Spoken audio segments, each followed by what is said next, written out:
Moving on to Chapter 12, Fluid Volume and Electrolytes.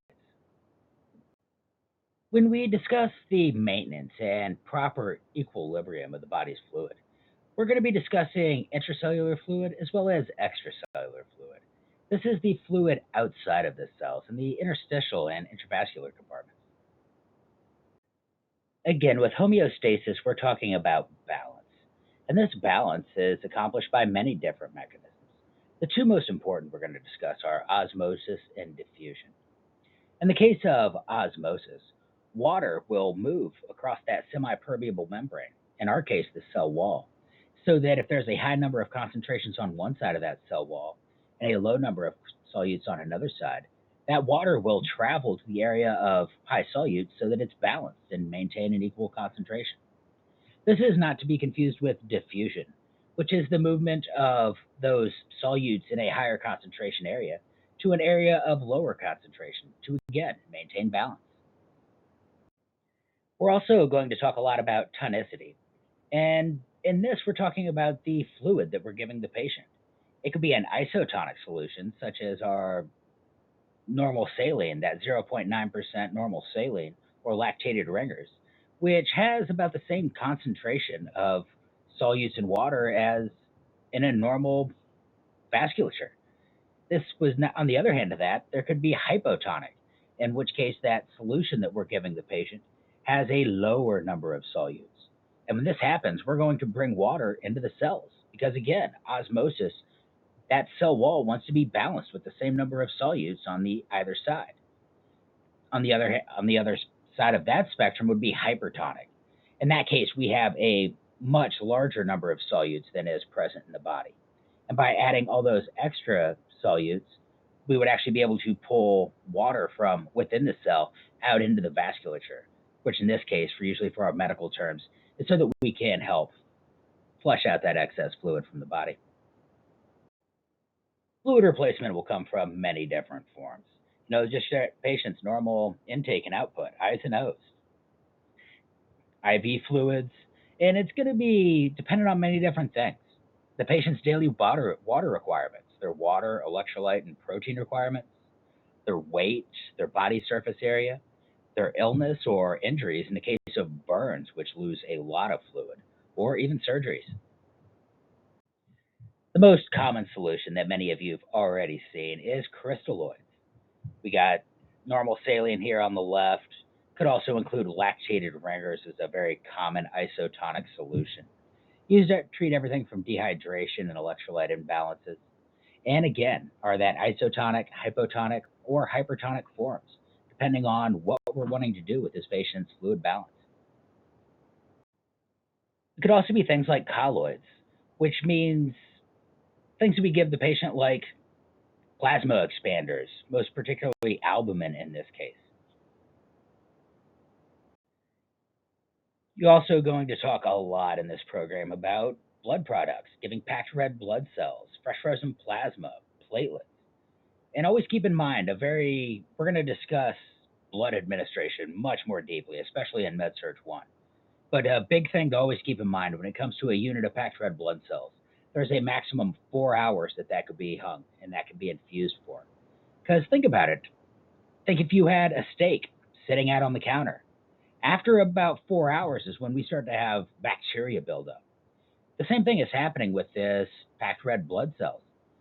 We've brought this that's been stored, kept cold down at the lab, but at the same time, by the time it gets up to us, we're hanging it right up on the bed. It is sitting at room temperature.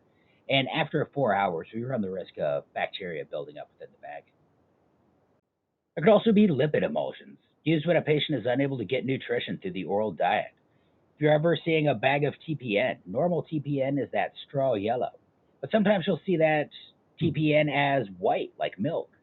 And what's going on there is they've added lipids, they've added fat to that TPN bag to increase the calories that we're giving that patient IV. We want to carefully assess every patient for their fluid volume, both deficit and excess. Dehydration, the patient's vital signs, lab values, and other baseline values. Do they have crackles in the lungs? Do they have pedal edema? This could indicate things like fluid volume overload. On the other hand of that, or is they're showing tenting when you pinch on the back of their hand.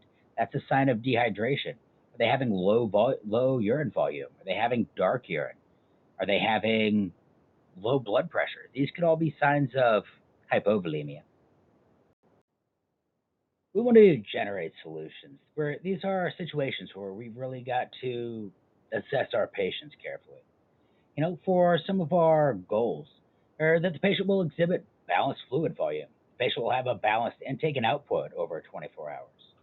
We want to ensure the prescribed amount of IV and fluid infuses hourly and monitor closely for any signs and symptoms. When it comes to our first major electrolyte we'll discuss, that's going to be potassium. This might possibly be the most common electrolyte that you're going to hear throughout nursing school. And it's because it's so important. As soon as you see potassium, immediately be thinking cardiac. It deals with the transmission and conduction of nerve impulses. The contraction of cardiac, skeletal, and smooth muscles is maintained through normal kidney function, changes in carbohydrates to energy, change amino acids to protein, and has another pivotal role in the acid base balance. In the case of potassium, it has a normal value of 3.5 to 5. In the case of hypokalemia or low potassium, we're going to see signs like nausea, vomiting, dysrhythmias, abdominal distension, and soft, flabby muscles. On the other hand, with hyperkalemia, we have too high of potassium. We're going to again see the nausea and abdominal cramps, but we're also going to see oliguria, tachycardia, progressing further and later into bradycardia, as well as weakness, numbness, and tingling. Should the patient have a low potassium level, we may need to supplement that either with IO, PO, pill form of potassium, or we could give that with IV potassium, potassium chloride. So keep in mind, always go slow, follow your order carefully. In the case of IV potassium, if you remember who Dr. Kevorkian was, he was a pivotal doctor in the 90s and assisted suicide. And then he'd make these machines to help patients to kill themselves. Well, one of his early machines was using potassium chloride, in which he would rapidly infuse potassium into the patient. And that sudden shift in the potassium levels would send the patient into dysrhythmia and kill them. Not to make you afraid to give IV potassium, but it is something to be very, very aware of. Be very careful when giving IV potassium. You always want to use a pump. You want to double check those orders carefully. For patients that are consistently needing extra potassium, they may need a higher potassium diet. Everything's like bananas, avocados, tomatoes, and potatoes are very common options for ATI and NCLEX. The next would be sodium, salt. This electrolyte functions with the transmission and conduction of nerve impulses and also helps maintain that sodium potassium pump within the heart. It also plays a very key and pivotal role in maintaining water balance and neuromuscular activity. In the case of hyponatremia, should it go down below 135, we're going to see things like muscular weakness, headaches, lethargy, confusion, and in extreme cases, seizures, abdominal cramps, nausea, vomiting, tachycardia, and hypotension. If it should go above that 130 to 145, our normal sodium range, should we're high, we're above 145, we're going to see things like flushed, dry skin, agitation, elevated body temperature, elevated blood pressure, rough, dry tongue, and again, nausea, vomiting, anorexia, and muscular twitching. In the case of hyponatremia less than 135, we're going to see mental disturbances, changes in personality, fatigue, convulsions and seizures, feeling weak, and a loss of consciousness or coma. We want to assess the patient for any signs and symptoms of both potassium imbalance as well as other electrolytes. One of the first labs you look at are going to be that hemoglobin and then looking at those electrolytes. At least for me, anytime I get those lab orders back. Anytime we're giving oral potassium, we want to give it with at least 8 ounces of water or juice and with meals. Also, want to administer any potassium containing IV solutions with, again, that calibrated IV fusion pump. We don't just want to set that one to gravity or sort of eyeball it with our drip chamber. We want to use the machine in this case. We want to be exact. We don't want to leave any room for error. For sodium, we want to assess the patient for signs and symptoms of any sodium imbalance, especially in the case of Patients that are sweating a lot, dehydration, fluid overload can cause dilution, causing hyponatremia. We want to be very careful with this electrolyte as well. For patients at risk, we want to instruct them on the signs and symptoms of both hyponatremia and hypernatremia, as well as monitor those serum sodium levels very carefully and report anything abnormal. Next up is calcium. For our textbook here, our normal range is 8.6 to 10.2. And while some electrolyte levels are usually pretty consistent between textbooks, this one can vary a little bit. There used to be an acronym, Call 911, which was calcium 9 to 11. In this case, our given range is 8.6 to 10.2. But I still like to use that. It was such a good acronym. I'm having a hard time letting it go.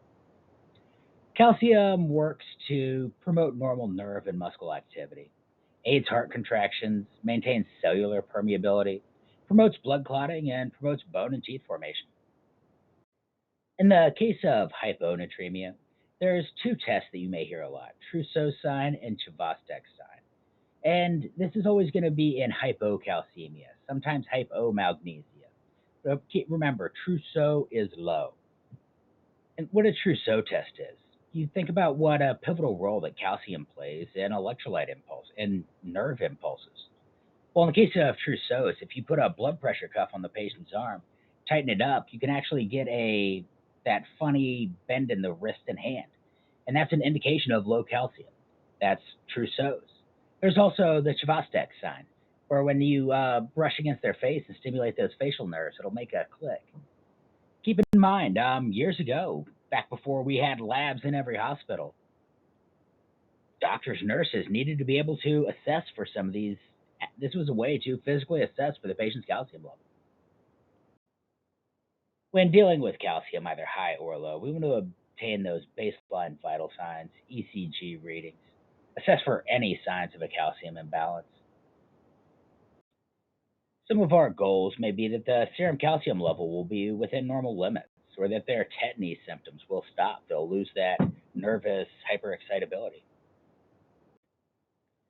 Next up is magnesium. And this is again, sometimes if they don't have an option for low calcium on an ATI or NCLEX, it's if it's discussing Trousseau's or Chvostek's, they're talking about low magnesium. Then again, magnesium also plays a pivotal role in the transmission of neuromuscular activity, promotes contraction of the myocardium, and can activate many enzymes for metabolism of carbohydrates and proteins within the body.